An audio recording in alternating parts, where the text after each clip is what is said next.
अस्सलाम वालेकुम आदाब डियर स्टूडेंट्स। मेरी क्लास में फिर एक बार आप सबका दिल की अमीर गहराइयों से इस्तकबाल है। आज हम मिर्ज़ा मोहम्मद रफ़ी सौदा का कसीदा दरहुजू अस्पुल मुसम्मा बताजी की रोज़गार पढ़ेंगे। आज यही कसीदा ज़ेर बहस रहेगा, लेकिन इससे पहले हक बनता है कि हम मिर्ज़ा मोहम्मद रफ़ी सौदा की ज़िंदगी के हवाले से, उनकी अदबी खिदमत के हवाले से बात करेंगे। उनका नाम मिर्ज़ा मोहम्मद रफ़ी सौदा और बाप का नाम मिर्ज़ा मोहम्मद शफ़ी था। मिर्ज़ा शफ़ी तिजारत के सिलसिले में हिंदुस्तान आए और यहीं के होकर रह गए। तिजारत ने उनको दौलतमंद फारिगुल बाल कर दिया था। इतना ज़्यादा एजाज़ था कि नियामत खान आली की लड़की से उनकी शादी हुई। सौदा इसी के वतन से 1713 ईस्वी में दिल्ली में पैदा हुई और दिल्ली में तालीम व तरबियत पाई। बाप के मरने के बाद तरका की दौलत उड़ा चुकी तो गुज़र अवकात के लिए फौज में सिपाही हो गए, मगर जल्द ही उस मुलाजमत से दस्तबरदार हो गए। ख़ानदानी एजाज़ और अपनी काबिलियत की वजह से बादशाहों और उमरा का तकर्रुब हासिल हो गया। सौदा पहले फ़ारसी में शेर कहते थे और इसमें वो दर्जे कमाल हासिल किया कि बड़े बड़े असातिज़ा से खराज तहसीन हासिल की। यहाँ तक कि बादशाह शाह आलम अपना कलाम इस्लाह के लिए देने लगे। जब तक हो सका दिल्ली को मादरे वतन समझकर वहीं रहे, मगर एक ज़माना आ गया कि दिल्ली को खैरबाद कहना पड़ा। सौदा के परस्तों की भी हालत दिगरगूं हो गई। नाचार दिल पर सब्र का पत्थर रखकर दिल्ली को खैरबाद का और फर्रुखाबाद में नवाब बंगश के यहाँ आकर क़याम किया। कोई 17 साल तक यहाँ आसूदगी से गुज़र बसर की। इसके बाद फैज़ आबाद आकर शुजाउ दौलत के दरबार में इज़्ज़त हासिल की और बाकी उम्र लखनऊ में गुजारी। 70 बरस की उम्र में 1783 ईस्वी में इंतकाल किया। शाह आलम जिंदा थे। सौदा के इंतकाल की खबर सुनकर बहुत रोए। कहा, अफसोस हमारा पहलवान स्वखन मर गया। सौदा ऐसा दिलो दिमाग लेकर आए थे कि उर्दू के बहुत कम शायरों को नसीब हुआ हो।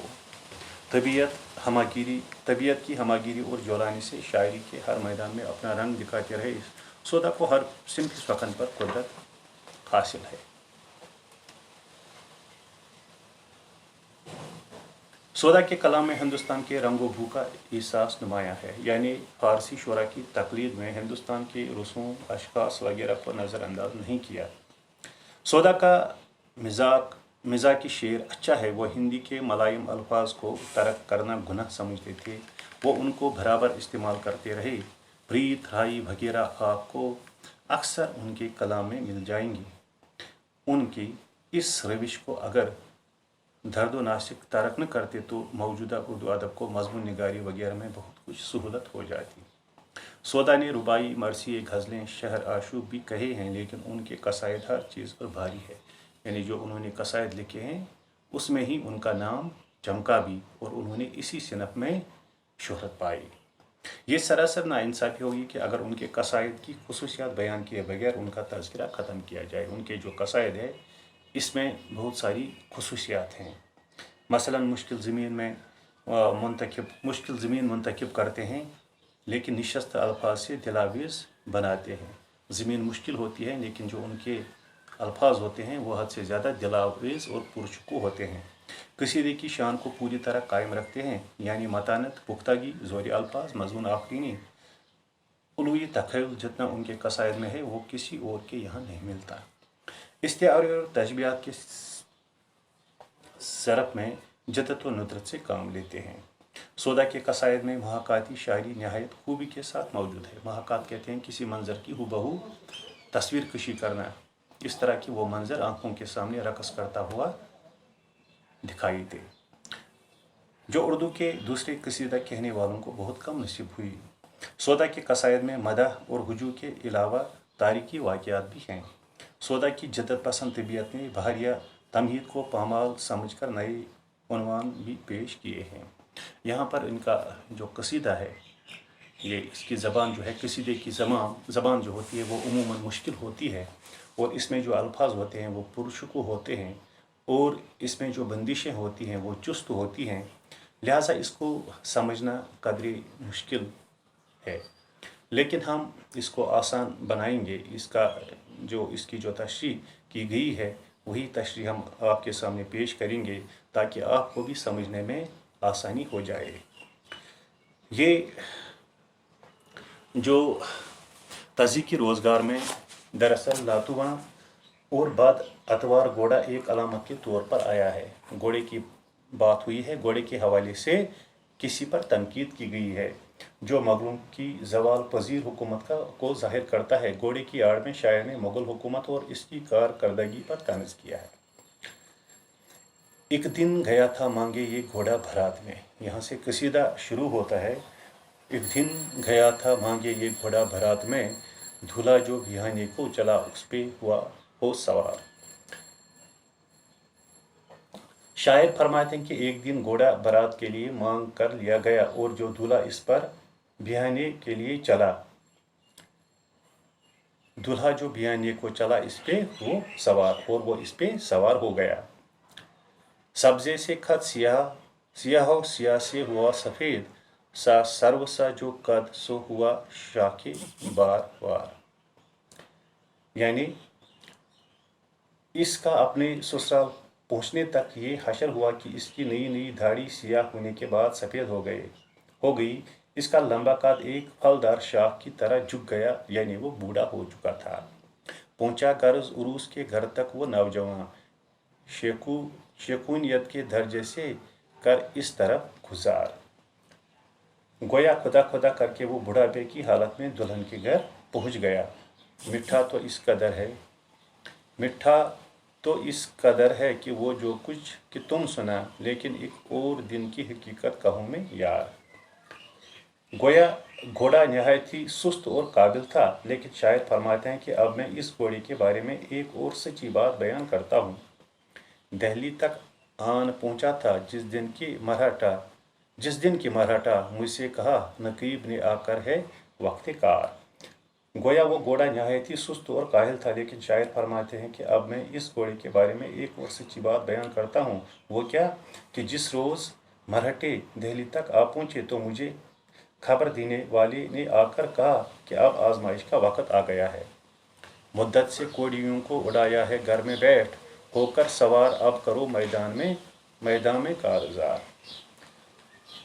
مدت سے کوڑیوں کو اڑایا ہے گھر میں بیٹھ، ہو کر سوار اب کرو میدان میں کارزار۔ ایک عرصے سے گھر میں بیٹھے روپیہ اڑا رہے ہو، اب کچھ کر دکھانے کا وقت آ گیا ہے۔ ناچار ہو کے تب تو بندھایا میں اس پہ زین، ہتھیار باندھ کر میں ہوا جا کے پھر سوار۔ پھر چاروں ناچار میں مجبور ہو کر اس گھوڑے کی پیٹھ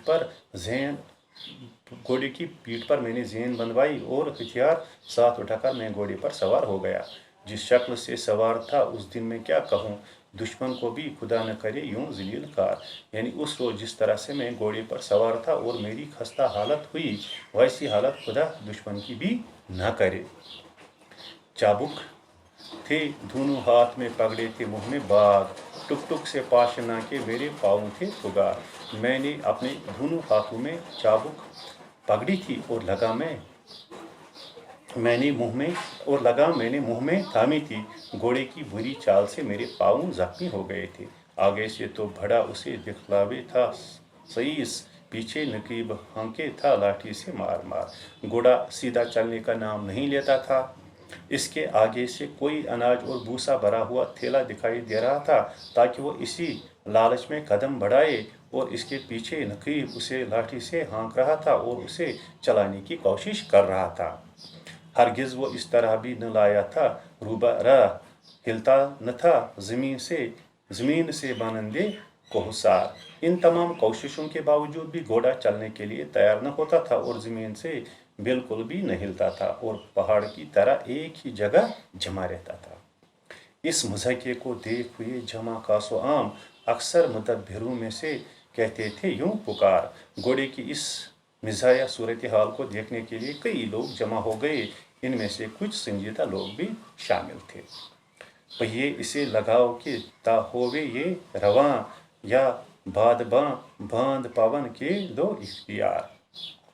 घोड़े को पहिए लगाओ, फिर ये चल पड़ेगा, या फिर इसके साथ बादबान जैसा कपड़ा बांधो ताकि हवा इसे अपने भाव के साथ बहा के ले जाए और ये घोड़ा चलने पे मजबूर हो जाए। मैं क्या कहूँ, गरज हर एक इसकी शक्ल देख तेगे ज़बां से काट के करता था गुल निसार।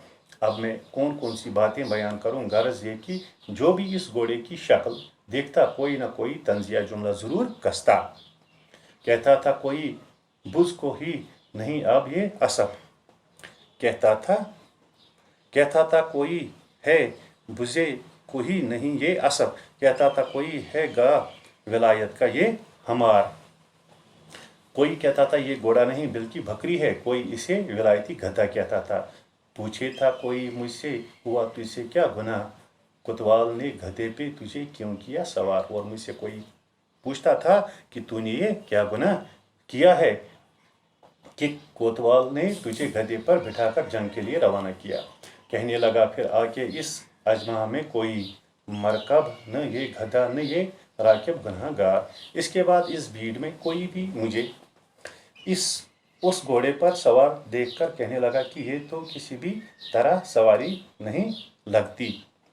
समझू हूँ मैं तो ये कि सिपाही के भेष में डायन चली है शहर को हो चरख पर सवार।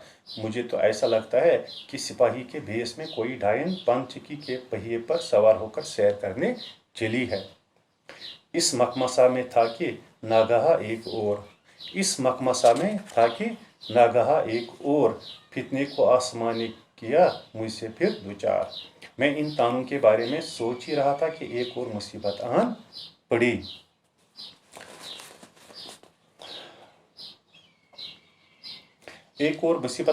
धोबी कुमार के गधे उस दिन हुए थे घुम, इस माजरे के सुन किया दोनों ने वहां गुजार।